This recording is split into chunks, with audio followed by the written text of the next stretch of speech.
Yo, salut les gars, j'espère que vous allez bien pour cette vidéo du résumé complet du chapitre 1105 de One Piece, un résumé complet aux petits oignons et j'ai eu beaucoup de mal à comprendre tout ce que nous raconte Eiichiro Oda dans ce magnifique chapitre qui va continuer sur l'horrible Buster Call qui devrait détruire l'île de Egghead. On a un petit peu Saturne et Kizaru qui restent sur place, qui disent à leurs poteaux de la marine, les gars, remontez dans les cuirassés, bombardez-moi cette île d'intellectuels qu'est Egghead, nous on va rester pour tous les massacrer, pour un peu tous les buter. C'est bien sûr le plan démoniaque de Saturne qui est actuellement dans la cagade. Il nous l'a dit la semaine dernière, entre le docteur Vegapunk qui commence à découvrir les secrets de jadis. Hein, un boucanier qui aurait un pouvoir spécial qu'il nous a pas encore montré, qui serait l'équivalent de sa force physique, ou en tout cas quelque chose de plus. Et puis Luffy qui aurait réveillé un ancien dieu antique qui pourrait faire la cagade dans l'intégralité du monde de One Piece. Voilà où nous en étions. C'est un chapitre disparate, un chapitre choral, où nous allons voir l'intégralité des différents Mugiwara essayer de se démener pour sortir de cette île qui risque fortement d'être rayée de la carte, comme cette très chère Ohara, me diraient certains qui sont un petit peu attentifs quand je raconte des bêtises. Bien sûr, si tu aimes ces vidéos, mardi spoiler, mercredi résumé complet, jeudi tu auras la review, n'hésite pas à t'abonner sur la chaîne de Henrik21. Henrik21 c'est quoi? C'est un phrasé hors de propos, hors pair, au-dessus du game. Et oui, je suis un intellectuel. C'est également du montage. Parce que voilà, on a quelques skills sur les logiciels informatiques, c'est de la bonne humeur, c'est des informations, c'est des théories, c'est une observation de One Piece comme jamais tu n'en verras. Parce que oui, chez mes concurrents, ils vont te citer un petit peu le chapitre et te répéter ce que tu as déjà vu. Mais chez Henrik21, ça va un peu plus loin. Chez Henrik21, ça va chercher le nectar de ce qui fait de mieux sur One Piece. Alors si tu aimes ça, bien sûr, tu t'abonnes, tu actives la petite cloche, tu likes cette vidéo, c'est hyper important, tu la partages à tes frérots et tu exprimes ton avis en commentaire. Bisous la famille. Dans ces Mugiwara qui tentent, tant bien que mal, de s'en sortir, nous avons Sanji qui met Kuma et sa fille directement dans une espèce de fusée. Vous savez, les fusées qui vont dans les tuyaux pour pouvoir les mettre à l'abri. Nous avons Brook et Lilith qui déplace le Thousand Sunny en faisant fondre des nuages, comme ça le bateau il peut surfer sur les nuages. Oui, on est dans One Piece, ce sont des choses qui peuvent se faire. Et on a bien sûr Jinbei qui tente de retrouver Zoro qui se bat avec Rob Lucci. Alors attention, on ne voit pas des images du combat, mais Jinbei nous dit, faut que je sépare un petit peu ces deux-là parce que cette île est un petit peu dans la cagade.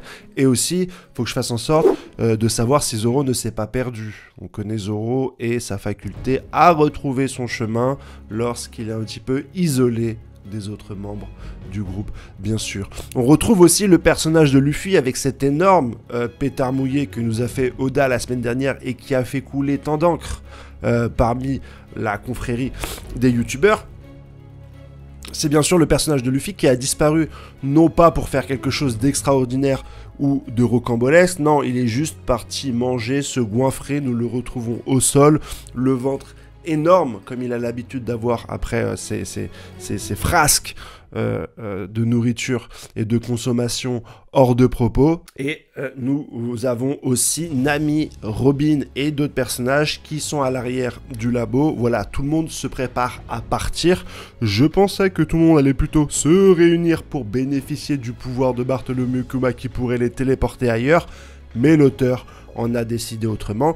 Il en a décidé autrement, puisque bien sûr à la fin on va avoir des révélations sur des personnes qui débarquent et on a un élément croustillant que je ne vous avais pas partagé hier, donc restez bien jusqu'à la fin de cette vidéo.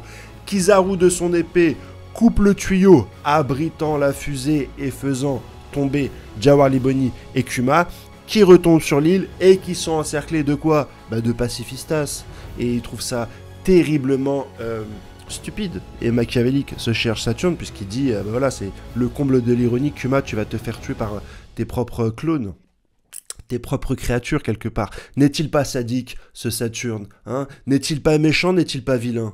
Il le mérite, la batatas fritas qu'il a pris la semaine dernière dans le bourre-pif. Nous sommes en plein Buster Call. Et il y a un des cuirassés qui est détruit, abîmé. Et le marine, lorsqu'il appelle directement des renforts et l'amiral Kizaru en disant « ils arrivent ».